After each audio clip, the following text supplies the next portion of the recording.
எல்லாருக்கும் வணக்கம். நான் Hema Subramanian. Welcome to home cooking Tamil. காய்கறிகளே ரொம்ப ஹெல்த்தியான காய்கறினா கேரட்னு சொல்லலாம்.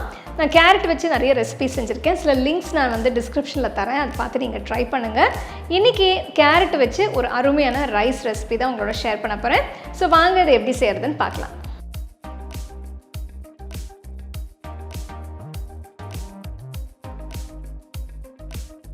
ஹெல்த்தியான கலர்ஃபுல்லான கேரட் ரைஸ் செய்ய ஒரு அகலமான பேன் எடுத்து ஸ்டோவில் வச்சு பேன் சூடானதும் 1 டேபிள் ஸ்பூன் நெய் ஊற்றுங்க. நெய் உருகுனதும் 1/2 டீஸ்பூன் கடுகு, 1/2 டீஸ்பூன் சீரகம், 2 சிவப்பு மிளகாய், கொஞ்சம் முந்திரி பருப்பு சேர்த்து ஃப்ரை பண்ணுங்க.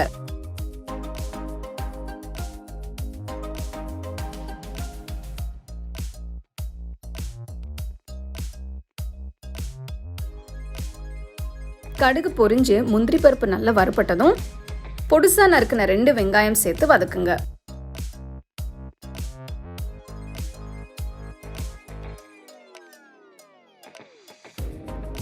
வெங்காயம் நல்லா வதங்கினதும் துருவின 1 கப் கேரட் சேர்த்து கலந்து விடுங்க.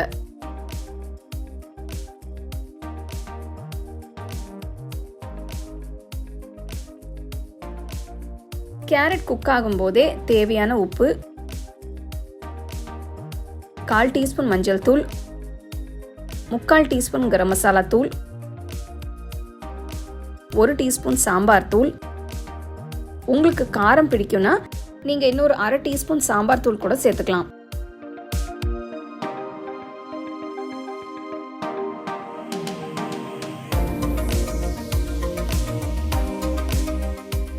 கொஞ்சம் கருவேப்பிலை சேர்த்து மிக்ஸ் பண்ணுங்க.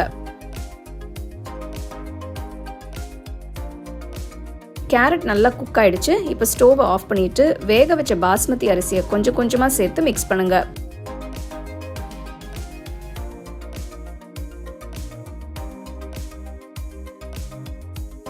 சாதம் கேரட் ஆட் பண்ண மசாலா எல்லாம் நல்லா மிக்ஸ் ஆகுற மாதிரி நல்லா கலந்து விடுங்க.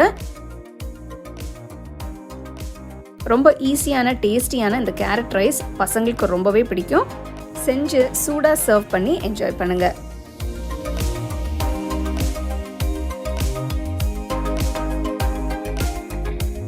நல்ல டேஸ்டியான கேரட் ரைஸ் எப்படி செய்கிறதுன்னு பார்த்தீங்க.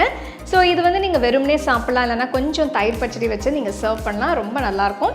இது ஒரு நல்ல லஞ்ச் பாக்ஸ் ரெசிபி கூட. ஸோ கண்டிப்பாக ட்ரை பண்ணி உங்கள் ஃபேமிலி ஃப்ரெண்ட்ஸோட ஷேர் பண்ணுங்கள்.